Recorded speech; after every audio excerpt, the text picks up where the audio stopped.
৯৯% কাজ শেষ হওয়ার পরও এখনও ঝুলে আছে শাহজালাল আন্তর্জাতিক বিমানবন্দরের তৃতীয় টার্মিনালের মেগা প্রজেক্টের ভাগ্য।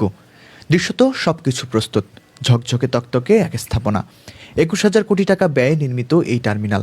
কথা ছিল চলতি বছরের শেষেই এটি পুরোদমে চালু হবে, কিন্তু বাস্তবে কি ঘটছে? জাপানি কনসোর্টিয়ামের কঠিন শর্ত, স্যামসাংয়ের ৩,০০০ কোটি টাকার আলটিমেটাম এবং বেবিচকের অসহায়ত্ব, সব মিলিয়ে থার্ড টার্মিনাল এখন গভীর সংকটে।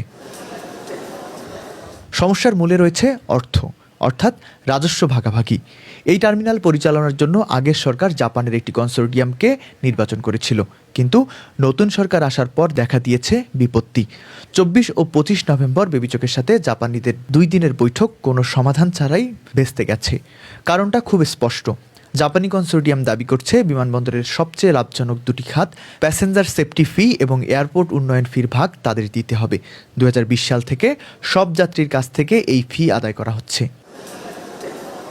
জাপানিরা বলছে এই ফি ছাড়া শুধু গ্রাউন্ড হ্যান্ডেলিং বা দোকান ভাড়ার টাকায় টার্মিনাল চালানো সম্ভব নয়।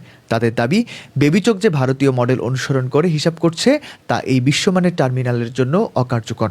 অন্যদিকে বেবিচক বলছে, জাপানিদের এই প্রস্তাব মেনে নেওয়া মানে সরকারের আয়ের বড় একটি অংশ তাদের হাতে তুলে দেয়া। ফলে দুই পক্ষই এখন অনড়। সংকটের এখানেই শেষ নয়। দক্ষিণ কোরিয়ার ঠিকাদারি প্রতিষ্ঠান স্যামসাং, যারা এই টার্মিনাল নির্মাণের কাজ করেছে, তারা এখন বেবিচকের কাছে ৩,০০০ কোটি টাকা দাবি করছে। তাদের দাবি, মূল চুক্তির বাইরে আরও ৬০৫টি অতিরিক্ত কাজ করেছে। গত জুন মাসে প্রথম চিঠি দেওয়ার পর ১৫ আগস্ট তারা আবারও কড়া ভাষায় চিঠি দিয়েছে। টাকা না পেলে তারা সোজা আন্তর্জাতিক আদালতে মামলার হুমকি দিয়েছে। এখন একদিকে জাপানিদের শর্ত, অন্যদিকে স্যামসাংয়ের মামলার চাপ।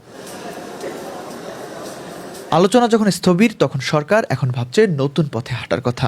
জাপানিদের সাথে না মিললে তারা উন্মুক্ত আন্তর্জাতিক টেন্ডার ডাকবেন, শর্ত না মিললে বিকল্প অপারেটর খোঁজা হবে।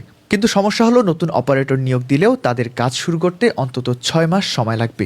এর মধ্যে টার্মিনালের অনেক দামি যন্ত্রপাতির ওয়ারেন্টি শেষ হয়ে যাচ্ছে। জাইকার ১৫,০০০ কোটি টাকা ঋণের কিস্তি পরিশোধের সময়ও ঘনিয়ে আসছে, অথচ টার্মিনাল থেকে এখনও ১ টাকাও আয় আসছে না। পৃথিবীর কোথাও এমন বিশাল স্থাপনা এভাবে দিনের পর দিন অলস পড়ে থাকে না। তবে আশার আলোও কিছুটা আছে। গত ৪ আগস্ট বিমান বাংলাদেশ এয়ারলাইন্স প্রথমবারের মতো পরীক্ষামূলকভাবে বোর্ডিং ব্রিজ ব্যবহার করেছে। ইউরোপীয় ইউনিয়নের প্রতিনিধিরাও সম্প্রতি টার্মিনাল পরিদর্শন করে সন্তোষ প্রকাশ করেছেন। কিন্তু প্রশ্ন হলো, যাত্রীরা কবে এর সুফল পাবেন? অন্তর্বর্তী সরকারের মেয়াদে হয়তো এটি পুরোপুরি চালু করা সম্ভব হবে না। ২১,০০০ কোটি টাকার এই প্রজেক্ট কি শেষ পর্যন্ত লাল ফিতার দৌরাত্ম্য আর আমলাতান্ত্রিক জটিলতায় আটকে পড়ে থাকবে? করদাতাদের টাকায় বানানো এই স্বপ্নের টার্মিনাল কবে ডানা মেলবে, সেটাই এখন দেখার বিষয়।